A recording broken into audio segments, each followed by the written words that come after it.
¿Sabías que la búsqueda, bueno, casi desesperada de motores de vapor más eficientes, en parte espoleada por las guerras napoleónicas, acabó dando a luz a toda una rama de la física? Parece increíble, ¿verdad? Pues sí, fíjate. Pues hoy nos adentramos precisamente ahí, en el fascinante mundo de la termodinámica. Ciertamente. Y aunque el nombre impone un poco, en esencia, trata sobre el calor, el trabajo, la temperatura y cómo se relacionan con conceptos tan fundamentales como la energía, la entropía y las propiedades de la materia que nos rodea. Para esta exploración, nuestra guía es un detallado artículo de Wikipedia sobre termodinámica.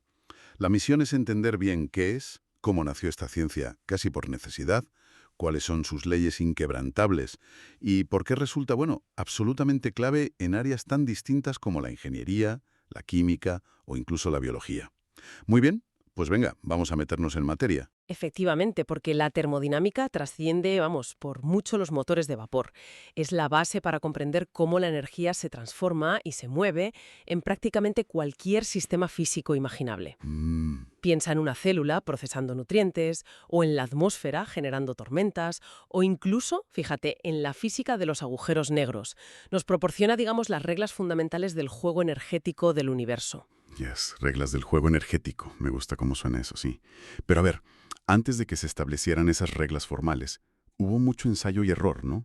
Gente, bueno, experimentando casi a ciegas. Así es. Mucho antes de las máquinas de vapor industriales, figuras como Otto von Guericke en el siglo XVII ya jugaban con el vacío y la presión atmosférica. Aquellos famosos hemisferios de Magdeburgo. Ah, sí. Y poco después, Robert Boyle empezó a desentrañar la relación entre presión y volumen en los gases. Eran los primeros pasos para cuantificar lo que observaban. Y luego llegaron las máquinas. Recuerdo leer sobre Thomas Newcomen y sus enormes, bueno, aparatosos motores a principios del 18. Rudimentarios sí, pero funcionales para bombear agua de las minas. Exacto, eran soluciones prácticas a problemas urgentes. Pero la verdadera revolución en eficiencia llegó con James Watt. Él no inventó la máquina de vapor, pero la perfeccionó drásticamente gracias en parte a entender conceptos como el calor latente, Ujú. que había estudiado su colega Joseph Black. La clave fue su idea del condensador separado. Separado, sí. Separado, eso es, que evitaba enfriar el cilindro principal en cada ciclo. Lo cambió todo. Claro, pasamos de la fuerza bruta a la ingeniería más fina, más refinada. Pero todo esto seguía siendo muy empírico, muy de taller, ¿no? ¿Cuándo se convirtió en ciencia propiamente dicha? El punto de inflexión es, sin duda, Sadi Carnot en 1824. Su obra, Reflexiones sobre la potencia motriz del fuego, es fundamental. Ujú. Carnot no se centró en construir una máquina mejor, sino en entender los límites teóricos de la eficiencia. Analizó el ciclo ideal de un motor térmico, el famoso ciclo de Carnot, y sentó las bases para pensar sobre el calor y el trabajo de forma abstracta, universal. Ahí nace la termodinámica moderna. El salto de la práctica a la teoría. Qué bueno. Y después de Carnot, ¿quiénes consolidaron estas ideas? ¿Hubo más gente clave? Sí, fue un trabajo colectivo en las décadas siguientes. Figuras como Lord Kelvin o William Rankine ayudaron a definir términos, a sistematizar el conocimiento. Pero si hay alguien crucial junto a Carnot, ese es Rudolf Clausius. Clausius, sí. Él reformuló las ideas de Carnot de manera más rigurosa. Enunció claramente la segunda ley en 1850 y en 1865 introdujo un concepto que cambiaría nuestra forma de ver el universo: la entropía. La entropía. Curiosamente, la primera y segunda ley se formularon casi a la vez en esa efervescente década de 1850. Fue un momento clave. Ya veo. Y la cosa no paró ahí, me imagino. Se expandió a otros campos, ¿no? Por supuesto. Josiah Willard Gibbs, en Estados Unidos, aplicó estas ideas a las reacciones químicas, creando la termodinámica química y dándonos herramientas como la energía libre de Gibbs para predecir si una reacción ocurriría espontáneamente. Ostras. Imagínate el impacto en la química, claro. Totalmente. Y casi al mismo tiempo, Maxwell, Boltzmann, Planck desarrollaron la mecánica estadística, o sea, conectaron las leyes macroscópicas que medimos, presión, temperatura, con el comportamiento promedio de millones y millones de átomos y moléculas individuales. Ajá. Explicaron el porqué de las leyes termodinámicas desde lo microscópico. Una pasada. Entendido el viaje. De bombear agua en minas a entender las reglas energéticas del universo y de la materia misma. Impresionante. Vayamos ahora a esas leyes fundamentales que mencionaste. Son 4, ¿verdad? Los pilares de todo esto. Correcto, 4 leyes que se consideran universalmente válidas para los sistemas que cumplen sus premisas. Son como los axiomas sobre los que se construye todo el edificio. Vale. Empecemos por la más curiosa por su nombre, la Ley Cero. ¿Qué establece exactamente? Pues la ley cero dice algo que parece de puro sentido común. Si dos sistemas, llamémoslos A y B, están cada uno por separado en equilibrio térmico con un tercer sistema C, entonces A y B también están en equilibrio térmico entre sí. Suena lógico. Si mi café A está a la misma temperatura que la mesa C y mi libro B también está a la misma temperatura que la mesa C, pues el café y el libro están a la misma temperatura. ¿Para qué necesitamos una ley para eso? Parece obvio, ¿no? Bueno, parece trivial, sí, pero es la base conceptual que nos permite definir y medir la temperatura de forma consistente. Piensa que el sistema C es, en esencia, un termómetro. Ah, claro. La ley justifica que podamos usar un termómetro para comparar las temperaturas de dos objetos distintos sin necesidad de ponerlos en contacto directo entre ellos y esperar a ver qué pasa. Fundamenta la propia idea de la medición de la temperatura. ¿Entiendes? Entiendo, sí. Ya tuvieran nombre. Un poco a posteriori. Vaya, qué curioso. Vale, justifica el termómetro. Tiene todo el sentido. Pasemos a la primera ley. Esta es la grande, la de la conservación de la energía, ¿no? Exactamente. La primera ley es una afirmación rotunda. La energía ni se crea ni se destruye, solo se transforma. En su forma más común, para un sistema cerrado que no intercambia materia, se expresa como delta U igual a Q más W. Vale, desglosemos esa ecuación un momento. Delta U es el cambio en la energía interna del sistema. Sí, es la suma de todas las energías microscópicas dentro del sistema. Cinética de las moléculas, potencial. Es una propiedad del estado del sistema. Vale. Q es el calor que entra al sistema desde el entorno. Eso es. Positivo si entra calor al sistema, negativo si sale. Es energía transferida debido a una diferencia de temperatura. Y W es el trabajo realizado por el sistema sobre su entorno. Exacto. Como un gas que se expande y empuja un pistón. Si el entorno hace trabajo sobre el sistema, como al comprimir un gas, entonces W sería negativo en esta convención que hemos usado. Es básicamente un balance energético. Una contabilidad de la energía. Eso mismo. El cambio en la cuenta de energía interna, delta U, es igual al calor ingresado, Q, menos el trabajo gastado, W. Vale. Y aquí hay una distinción crucial, ¿eh? La energía interna U es una función de estado. Su valor solo depende del estado actual del sistema, su temperatura, presión, volumen, no de cómo llegó ahí. Es como el saldo de tu cuenta bancaria en este preciso instante. Ajá, entiendo. En cambio, el calor y el trabajo son funciones de camino o transferencias de energía. Dependen del proceso específico seguido para ir de un estado a otro. Son como las transferencias o los pagos que hiciste para llegar a ese saldo. El cómo llegaste sí importa para Q y W. Entendido. El saldo es fijo para un estado concreto, pero las transacciones dependen del camino. Queda claro. ¿Y qué implicaciones tiene esta ley así prácticas? Pues la más directa es que las máquinas de movimiento perpetuo de primera especie, esas que supuestamente crearían energía de la nada, produciendo trabajo sin consumir combustible o sin enfriarse, son imposibles. Claro. Si un sistema realiza trabajo, su energía interna U tiene que disminuir o tiene que absorbir calor Q del entorno para compensar. No puedes obtener trabajo gratis, energéticamente hablando.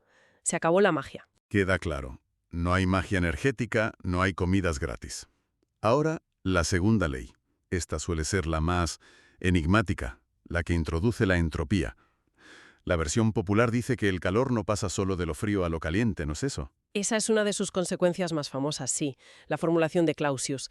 Pero la segunda ley es más profunda y más general. Introduce y cuantifica la entropía, que representamos con una S. La famosa entropía. Siempre oímos que es una medida del desorden.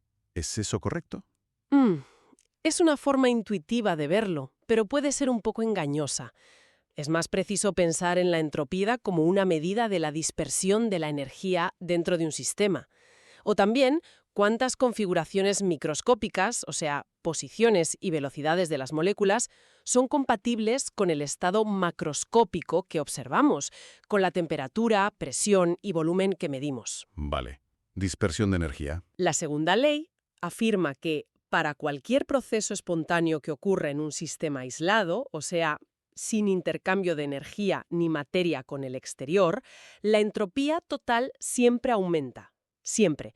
Como mucho, en un proceso idealizado, perfecto, reversible, se mantendría constante, pero nunca jamás disminuya por sí sola. O sea que en un sistema cerrado a cal y canto, la energía tiende a dispersarse cada vez más, a distribuirse de forma más uniforme, podríamos decir más desordenada, aunque sea impreciso. Exactamente. Los sistemas tienden espontáneamente hacia el estado de máxima entropía compatible con sus condiciones. Y ese estado de máxima entropía es el estado de equilibrio termodinámico.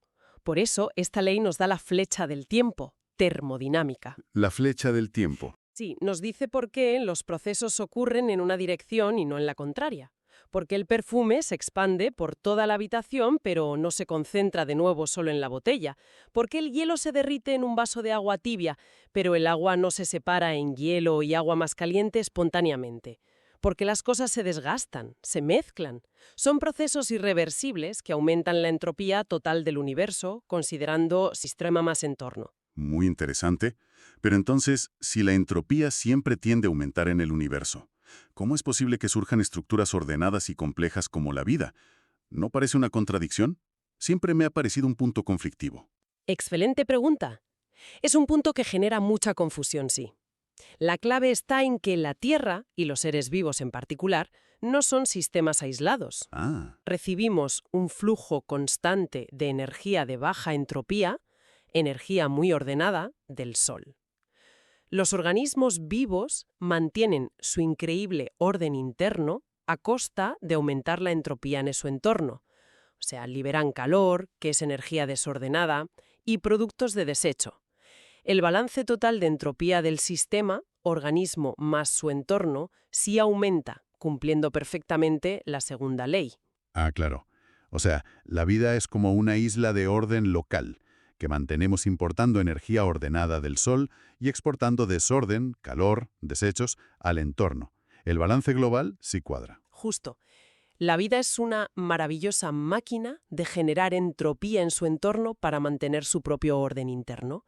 No viola la segunda ley, la ejemplifica de una forma espectacular. Qué bueno, entendido. Bien, nos queda la tercera ley. Esta nos lleva al frío extremo, ¿no? Al cero absoluto. Correcto.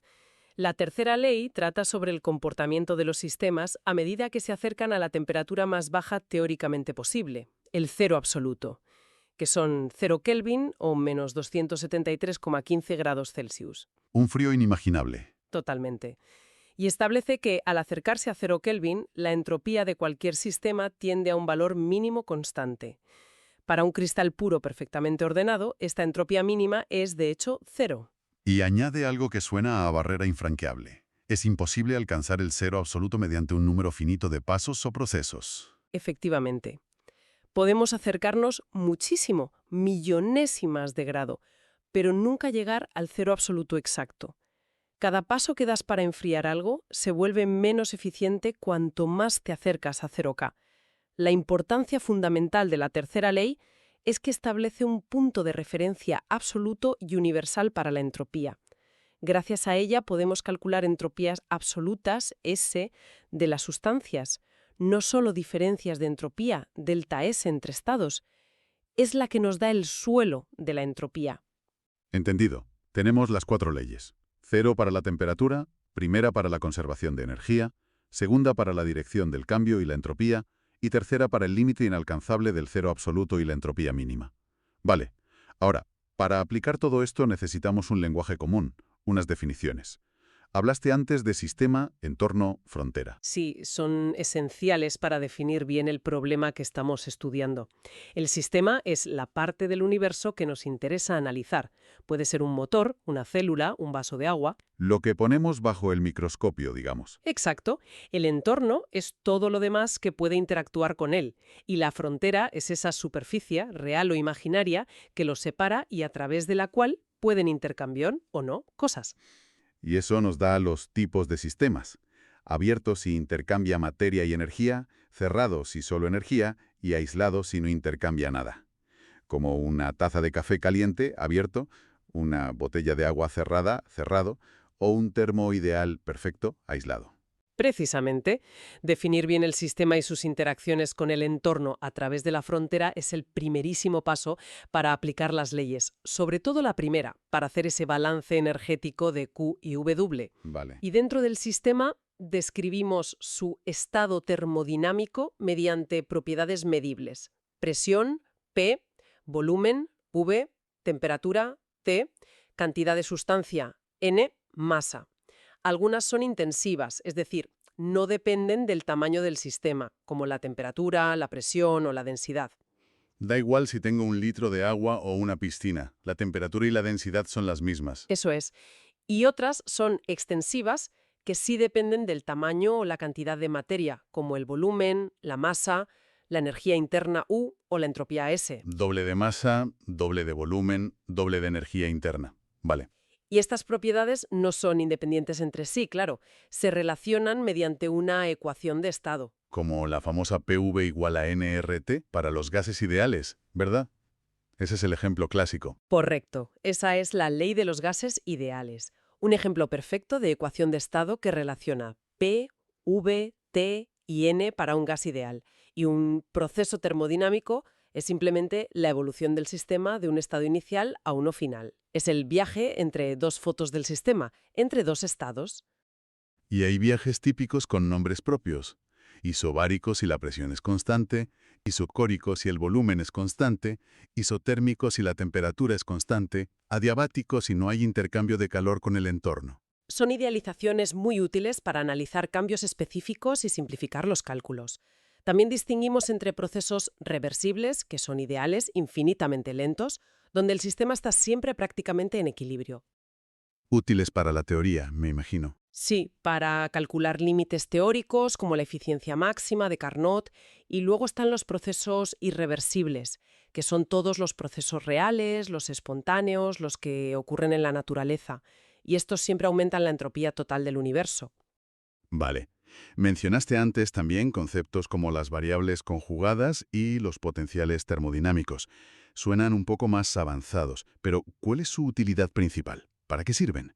Las variables conjugadas son pares de propiedades donde una actúa como una especie de fuerza impulsora del cambio y la otra como un desplazamiento asociado a esa fuerza.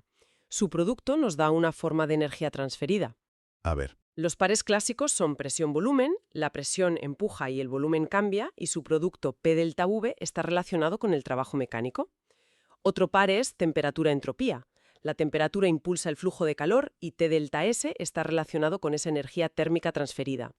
Y otro es el potencial químico número de partículas, que tiene que ver con la energía asociada a mover materia. Ayudan a ver las distintas monedas de cambio energético del sistema. entiendo. Como distintas formas de pagar o cobrar energía.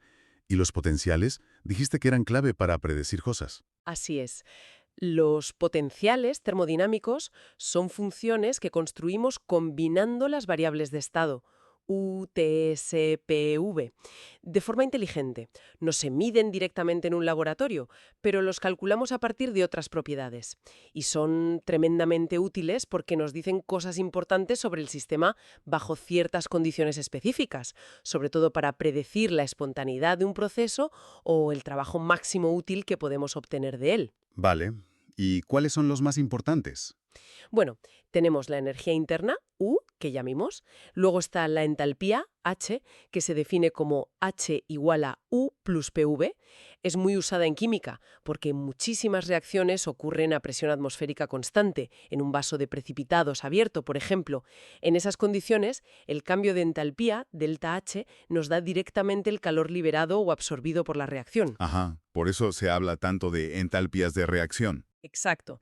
Y luego están las energías libres. La más importante, sobre todo para los químicos y biólogos, es la energía libre de Gibbs, G, definida como G igual a HTS. Gibbs, G. Este es el caballo de batalla. ¿Por qué? Porque a temperatura y presión constantes, que son las condiciones típicas de un laboratorio o de muchos procesos biológicos, el cambio en la energía libre de Gibbs, delta G, para un proceso nos dice si ese proceso será espontáneo o no. Ah, Si delta G es negativo, la reacción o el proceso ocurrirá por sí mismo, espontáneamente. Si es positivo, no ocurrirá espontáneamente, necesitará un aporte de energía externa. Y si delta G es cero, el sistema está en equilibrio, es un predictor potentísimo de la dirección del cambio químico y físico. entiendo. G es como el juez que da el veredicto sobre si una reacción química procede o no en condiciones normales. Muy potente, sí señor. Vale, y además de estos conceptos hay distintas ramas o enfoques dentro de la termodinámica, ¿no? Sí, claro, según en qué te enfoques. Está la termodinámica clásica, que es la que hemos visto más, basada en variables macroscópicas cerca del equilibrio. Luego la termodinámica estadística o mecánica estadística, que es la que conecta lo micro con lo macro, la de Boltzmann y compañía. La que explica el porqué. Exacto. Luego la termodinámica química, centrada en las reacciones y equilibrios químicos, con Gibbs como figura central. También se distingue entre termodinámica del equilibrio, que estudia sistemas estables, y la termodinámica del no equilibrio, que es mucho más compleja y trata sistemas con flujos de materia y energía, lejos del equilibrio, como la mayoría de los sistemas biológicos o meteorológicos. Que son la mayoría en el mundo real, vaya. Pues sí. Y llegamos a lo más tangible, las aplicaciones. Después de toda esta teoría, ¿dónde vemos funcionar la termodinámica en nuestro día a día o en la tecnología? Uf, literalmente en todas partes. Es imposible exagerar su alcance. En ingeniería es obvio. Diseño de motores de todo tipo, coches, aviones, cohetes, centrales eléctricas, nucleares, térmicas, solares, sistemas de refrigeración y aire acondicionado, procesos químicos industriales a gran escala. En química, claro, para entender y optimizar reacciones, separaciones como la destilación, cambios de fase. En ciencia de materiales, para entender cómo se forman las estructuras de los sólidos, las aleaciones, las transiciones sólido-líquido-gas. Por supuesto, en biología es fundamental para entender el metabolismo energético celular, cómo las proteínas adquieren su forma tridimensional correcta, cómo funcionan las membranas celulares transportando iones. Todo eso son procesos termodinámicos. Mm. En meteorología y climatología, los modelos que predicen el tiempo y el cambio climático se basan fuertemente en principios termodinámicos para describir los movimientos de aire, la formación de nubes, las transferencias de calor. Es verdad.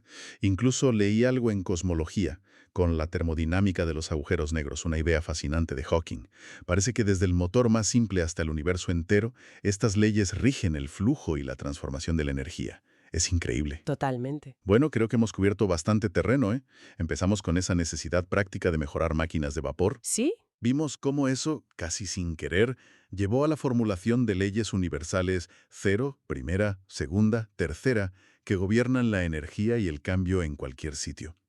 Hemos explorado conceptos clave como sistema, estado, proceso y, por supuesto, la importantísima y a veces esquiva entropía. Y vimos las herramientas que nos da como esos potenciales termodinámicos, especialmente la energía libre de Gibbs, que nos permiten predecir el comportamiento de la materia, si una reacción va a ocurrir o no. Y hemos repasado su presencia en innumerables aplicaciones que definen nuestro mundo moderno, desde la nevera hasta la predicción del tiempo. Entonces, si tuvieras que resumirlo, el mensaje clave, ¿cuál sería? Que la termodinámica no es solo un conjunto de ecuaciones para ingenieros, No, para nada. sino un marco conceptual profundo para entender cómo funciona el mundo a nivel energético, ¿no? Exacto. Es una perspectiva fundamental sobre por qué ocurren las cosas, en qué dirección ocurren espontáneamente y cuáles son los límites de lo posible en términos de energía y transformación. Nos da, como decíamos al principio, las reglas del juego de la energía y del cambio en el universo. Es una de las piedras angulares de la física y de la ciencia en general. Totalmente de acuerdo. Y para terminar, como siempre, dejamos una idea para darle vueltas. Hemos insistido mucho en la segunda ley. En un sistema aislado, como quizá el universo en su conjunto, la entropía, esa medida de la energía dispersa, de la energía no aprovechable para hacer trabajo útil, tiende siempre a aumentar. Los procesos espontáneos nos llevan irreversiblemente hacia el equilibrio, hacia un estado de máxima entropía. Si esto es así, ¿qué implica eso para el destino final del cosmos? Si todo tiende a un estado de máxima dispersión energética, de equilibrio térmico uniforme, ¿hacia dónde vamos? A muy, muy, muy largo plazo. Un universo frío, diluido, oscuro y sin actividad, la llamada muerte térmica. Ahí lo dejamos, para reflexionar. Una pregunta inquietante, desde luego.